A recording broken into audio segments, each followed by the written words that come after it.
میں جو ہوں ایک مسلم گھر میں پیدا ہوا تھا، مگر ایک سوال ہے جس کی وجہ سے میں جو ہوں اسلام سے تھوڑا الگ ہو گیا۔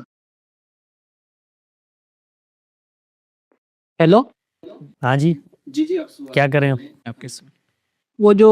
گرگٹ والا مسئلہ ہے اس میں میرا تھوڑا اعتراض ہے کہ ایسے گرگٹ کو مارنے کا حکم جو دیا گیا ہے اس میں میرا تھوڑا اعتراض ہے، وہ تھوڑا بتا دیں۔ میں نے کافی لوگوں سے پوچھا ہے مگر کوئی ٹھیک سے بتا نہیں پایا۔ یعنی گرگٹ کی وجہ سے اسلام چھوڑ دیا آپ نے؟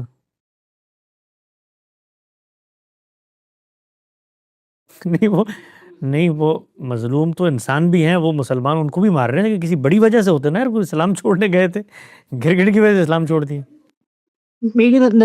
اگر دیکھا جائے تو غلطی تو اس ایک گرگٹ کی تھی، تو باقی گرگٹوں کو سزا کیوں دی جائے، یہ وجہ ہے۔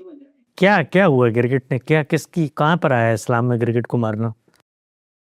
وہ صحیح بخاری کی وہ ہے نا حدیث، کے نام ہے اس کا 3359۔ یہ اسلام تو صحیح بخاری کا نام نہیں ہے بھائی، وہ تو قرآن مجید اور سنت کا نام ہے نا، تو اس پہ کوئی سوال ہو تو بتائیں۔ یہ تو روایتیں ہیں، تو وہ صحیح نہیں ہے۔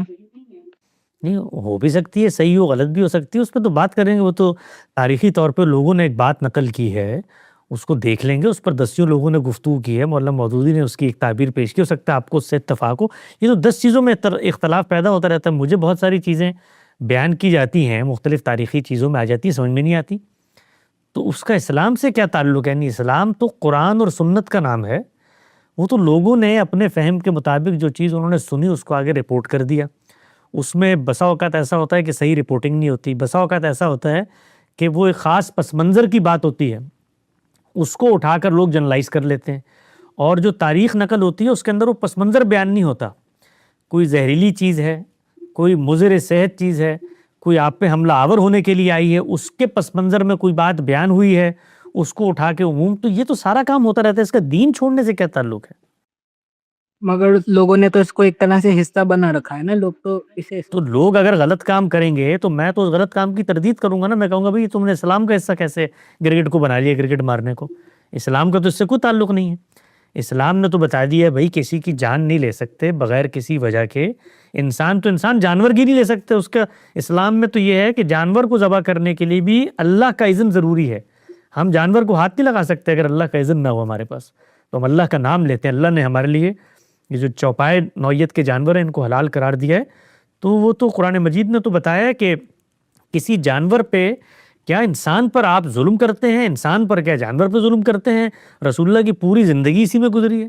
یعنی وہ پوری زندگی اسی کی وضاحت کرتے رہے کہ ایک بندہ تھا، اس نے ایک بلی کو رکھا ہوا تھا، وہ اس پہ ظلم کرتا تھا، بڑی نمازیں پڑھتا تھا، جہنم میں جائے گا۔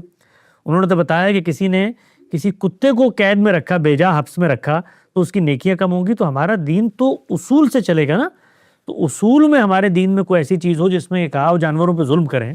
تو پھر تو آپ کا بنتا ہے اسلام کو چھوڑ دینا۔ بس اتنی چیز ذہن میں رکھیں کہ یہ جو روایتوں میں آتا ہے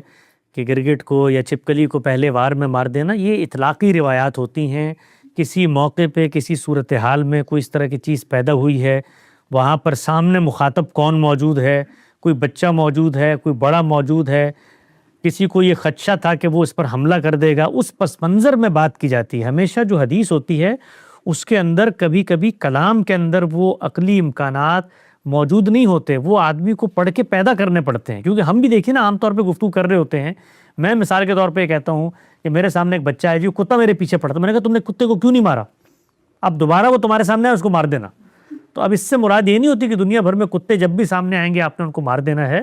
تو یہ جو بعض روایتوں میں آتا ہے کہ بھائی چھپکلی آ گئی تمہارے سامنے تو پہلے وزن میں تم نے اس کو مار دینا ہے، تو وہ اطلاقی چیزیں ہوتی ہیں، اس کے اندر وہ ساری کنڈیشنز شامل کرنی چاہیے جو ہم اپنی گفتگو میں کر رہے ہوتے ہیں۔